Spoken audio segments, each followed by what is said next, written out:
Assalamualaikum warahmatullahi wabarakatuh. Perkenalkan, nama saya Gibaraka Sandika, NIM 19060329, kelas 4 PGSD 2019, IKIP Siliwangi. Di sini kita bicaranya santai aja ya. Aku atau saya ya? Ya, sekeluarnya aja ya. Nah, di sini akan memberikan beberapa tips atau 8 hal yang perlu diperhatikan oleh seorang guru agar proses belajar mengajar berjalan dengan lancar. Yang pertama, kita harus menyiapkan perangkat pembelajaran terlebih dahulu. Misalnya RPP, agar proses belajar mengajar kita terarah dan terstruktur. Kemudian ada media pembelajarannya. Untuk media pembelajaran itu dimaksudkan agar siswa mudah memahami materi yang kita berikan. Untuk media pembelajaran sendiri, kita tidak perlu membeli.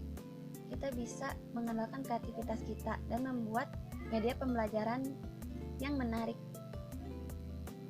Yang kedua, kita membuat metode belajar yang variatif.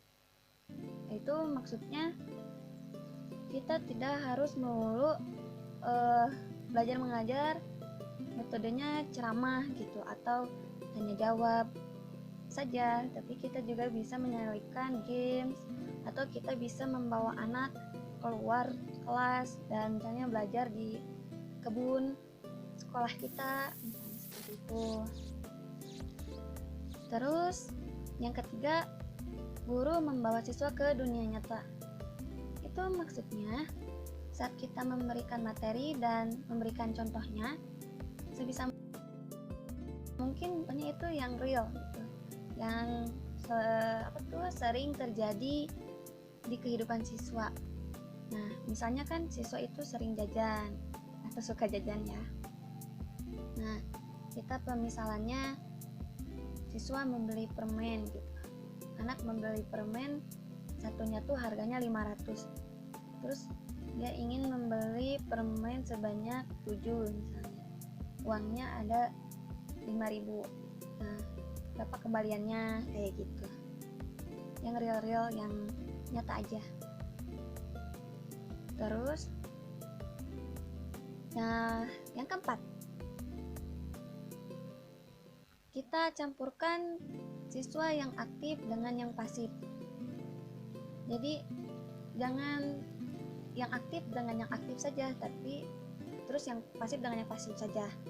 Tapi kita campurkan mereka, misalnya di kelompok belajarnya atau di tempat duduknya. Kemudian berikan pendekatan kepada siswa. Kita sebagai guru juga perlu memberikan pendekatan kepada siswa-siswa kita.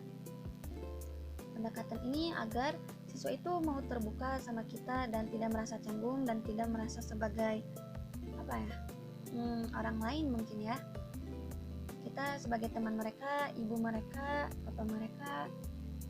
Nah, cara pendekatannya tuh kita tidak harus melulu berbicara tentang sekolah, tapi tanyakan juga apa kesukaan mereka, seperti hobi mereka, warna favorit mereka, terus hal yang sering dilakukan di rumah, kayak gitu. Terus yang keenam, kita juga harus menerapkan nilai, norma, dan etika. Itu bermaksud agar siswa menjadi berkarakter ya, soalnya yang diterapkan kan norma, etika, seperti unsur spiritual, emosionalnya gitu. Kemudian yang ketujuhnya, mengajarkan sifat disiplin dan tanggung jawab. Itu sangat perlu dan itu akan membuat siswa juga berkarakter dan memiliki tanggung jawab.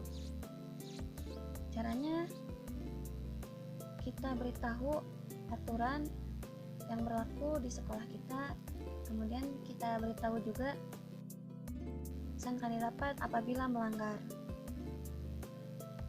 Dan yang terakhir itu evaluasi. Evaluasi emang sangat diperlukan ya oleh seorang guru.